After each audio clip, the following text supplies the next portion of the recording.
Hello guys, welcome back to our YouTube channel. This is just a video where we will talk about astrophysics and quantum mechanics. This both things. Astrophysics basically जो भी हमारे universe के start से लेके आज तक जो भी हमने 0.1% या 2% भी जान रखा है उसके बारे में भी जो मुझे 0.1 या 0.2% पता है उसके बारे में आज बात करते हैं. Let's start. सबसे पहला concept. I know I am going to jump at very high level concept. Singularity. There is no proof that singularity even exists, and there is no valid reason why singularity shouldn't exist. मतलब reasons हैं like quantum mechanics denies the existence of infinite amount of density at a single point. That's why singularity का concept यहाँ पे fail हो जाता है quantum mechanics में. But आप सभी को भी पता है सिंगुलैरिटी एग्जिस्ट कर सकती है. There is so many reasons that shows that singularity is today existing. मतलब एग्जिस्ट कर सकते हैं ब्लैक होल के अंदर because the light and the intense amount of time and everything that is going inside the black hole should be going somewhere and that may be singularity.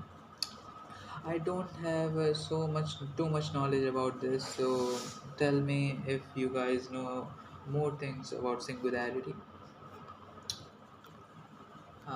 Just have a free talk here. मतलब astrophysics and quantum mechanics. I'll be asking just questions here that I don't know the answer. Starting with singularity, that was the question is this really is it really existing right now or not? And move on to the next question like what started the big bang. मुझे आज इसका question का answer basically तो मिल ही गया है, एक तरीके से बोल सकते हैं. लाइक एक सेकेंड. हाँ, जैसे कि अभी मैंने इस बुक में पढ़ा कि जो हमारा बिग बैंग है वो लिटरली नथिंग. मतलब कि आप कह सकते हो किसी भी चीज़ से स्टार्ट नहीं हुआ बिकॉज जो टाइम था वो उस टाइम पे एग्जिस्ट ही नहीं कर सकता था. मतलब कि कैसे एक्सप्लेन करूँ. लाइक एग्जाम्पल ले सकते हैं कि हम किसी क्लॉक को एक ब्लैक होल के अंदर गिरा रहे हैं. वो आपको भी पता होगा इवेंट होराइजन के अंदर टाइम में भी स्टॉप हो जाता है. मतलब मुझे अच्छे से नहीं पता स्टॉप होता है कि नहीं, लेकिन जितना अभी तक पता है हाँ स्टॉप हो जाता है. सो अगर बिलीव मतलब बस इमेजिन करिए. Astrophysics is all about imagination. So just imagine करिए कि वो वहाँ की इंटेंस ग्रेविटी को सफ़र कर लेगा, मतलब कि वहाँ पे रह लेगा. तो वो जो क्लॉक होगा वहाँ पे स्टॉप हो जाएगा. And that's what I wanted to explain to you guys कि जो प्रोटॉन से बताया जाता है मतलब क्वांटम मैकेनिक्स में कि प्रोटॉन से जो कि हमारा बिग बैंग की शुरुआत हुई थी उस टाइम पे भी अगर इंटेंसिवली स्मॉल पार्टिकल से हम बोल रहे हैं कि उसकी शुरुआत हुई थी यूनिवर्स की बिग बैंग की, तो उस टाइम पे उस छोटे से पार्टिकल के लिए इतनी ज़्यादा इंटेंस अमाउंट ऑफ ग्रेविटी होगी कि वहाँ पे टाइम एग्जिस्ट ही नहीं कर सकता होगा या फिर टाइम ज़ीरो होगा उस टाइम पे.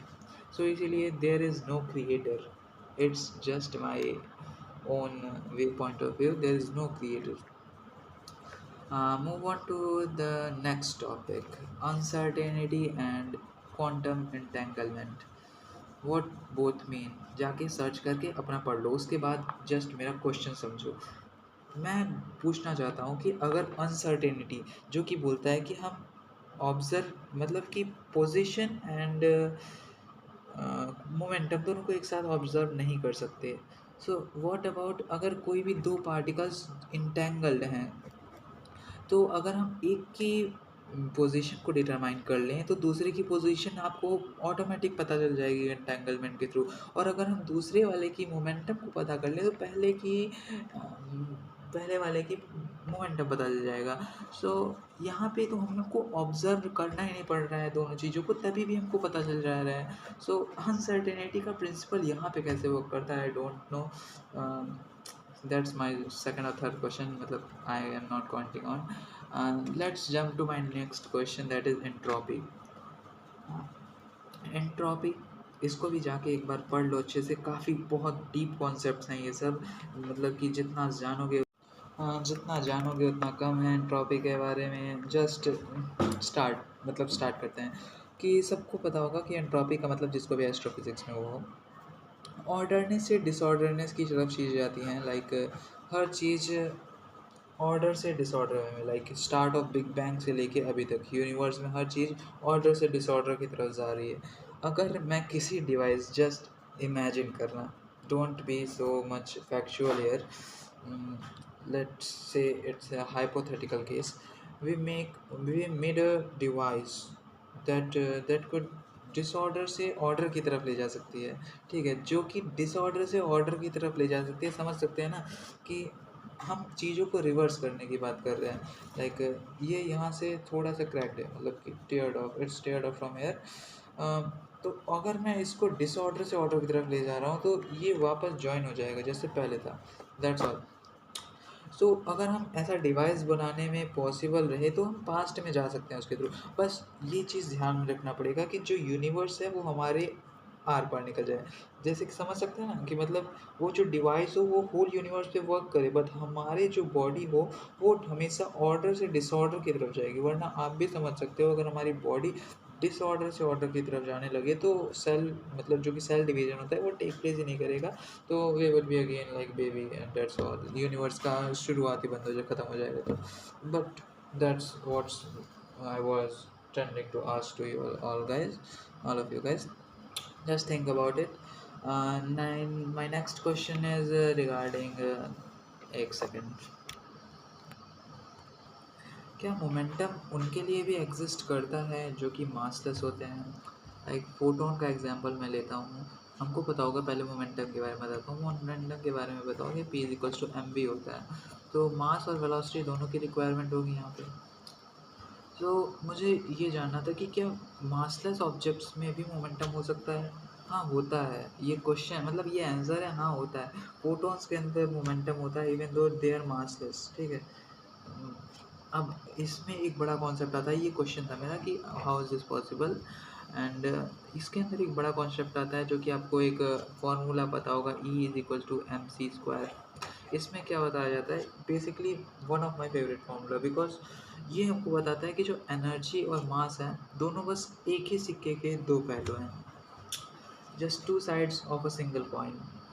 लाइक जो मास हम देख सकते हैं आज, ये जस्ट एनर्जी, मतलब जो मास हाँ देख पा रहे हैं वो बस एनर्जी का एक फॉर्म है। इसीलिए जो हमारे यूनिवर्स को रिक्वायर होता है, तीन चीज़ें बनने के लिए एक यूनिवर्स को, स्टीफन हॉकिंग ने अपने बुक में बता रखा है कि तीन चीज़ें रिक्वायर होती हैं, स्पेस, मास एंड एनर्जी। मतलब space, matter and energy. Matter refer to mass. But अगर हम फंडामेंटली देखें तो सिर्फ दो चीज़ें रिक्वायर होंगी, that would be energy and space. That was my second question. ये मास और एनर्जी का कॉन्सेप्ट समझाओ। तुम लोग जो भी देख रहा है अपना बस सोचो इसके बारे में, बस सोचो। इस वीडियो का मोटिव रहेगा just imagine. And my next concept, what what does gravity refers at quantum level? मुझे अभी तक इसका क्वेश्चन का आंसर नहीं पता। मतलब बस मैं थियरीज पे थियरीज पढ़े जा रहा हूँ, एंड वहाँ पे कहीं पे भी नहीं बता रखा है कि what does gravity really mean at quantum level. I studied about graviton, I studied about the loop quantum gravity, but still gravity at quantum level is not defined yet. So इसके बारे में मैं बात भी नहीं कर सकता अगर मुझे नहीं पता है तो। And let's jump to our next topic, that would be, I haven't written the script, so wait a minute. हाँ, उसके बाद अगर मैं कुछ बता सकता हूँ सबसे अच्छे तरीके से, तो यार 9th क्लास में पूरी तरीके से झोल झाल कर दिया यार। मतलब कि why we studied about gravity as a force if it is a just, मतलब स्पेस टाइम कर्वेचर की वजह से अगर होता है, स्पेस टाइम फैब्रिक के कर्व होने की वजह से। So why our education system is doing something like that. मतलब मैंने 9th में कभी ये टीचर से बोला भी नहीं, but today I am realising that everything rely on space time curvature. That's why it is necessary for every student to know about this, who is not gonna take science in near future in class 11.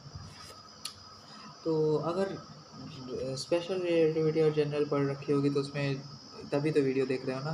तो time dilation and gravitational lensing का कौन पता ही होगा। सो मुझे ये बस पूछना था कि जो अर्थ रिवॉल्व करता है सन के अराउंड बिकॉज ऑफ ग्रेविटी की वजह से रिवॉल्व करता है। सो मुझे पता है अर्थ के पास एक साइडवेज फोर्स है जिसकी वजह से वो रिवॉल्व करता है, बट उसकी भी कोई लिमिट होगी, मतलब कि क्यों वो हमेशा रोटेट ही करता रहता है, मतलब कि वो जो साइडवेज फोर्स है उसका रियल कॉज क्या है। नेचुरली कोई चीज़, मतलब हर चीज़ का एक कॉज होता है, लाइक हर चीज़ का लिटरली। सो इसका भी तो कुछ ना कुछ कॉज होगा, लेट मी नो। मतलब मुझे ये समझ नहीं आया, ना ये अभी तक आंसर मिला है इसका। Basically this all questions are just from my curious mind, हाँ, फ्रॉम माय बेकार वाला माइंड।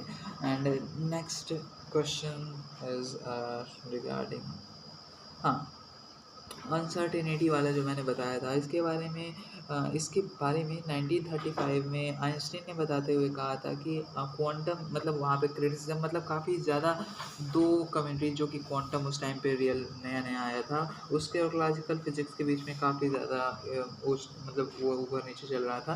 तभी तीन, मतलब आइंस्टीन के साथ दो साइंटिस्ट ने मिलकर एक पेपर पब्लिश किया था 1935 में, बेसिकली मुझे नाम नहीं याद आ रहा है दोनों साइंटिस्ट का।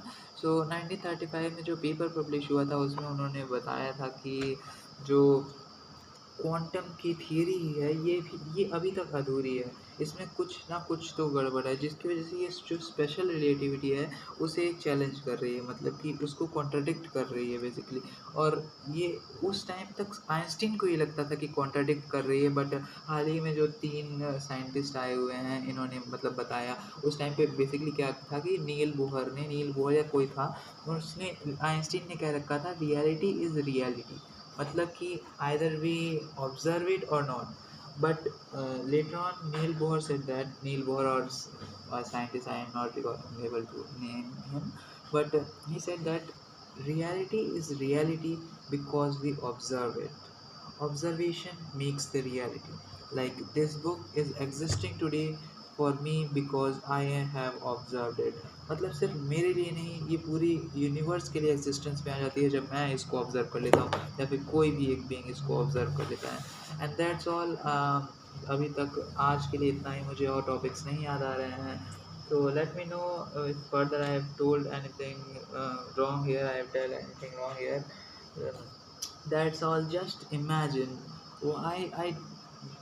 I can't able to think मतलब मुझे सोचने में भी अजीब लगता है कि किसी को एस्ट्रोफिजिक्स एंड क्वांटम मैकेनिक्स से प्यार क्यों नहीं होगा।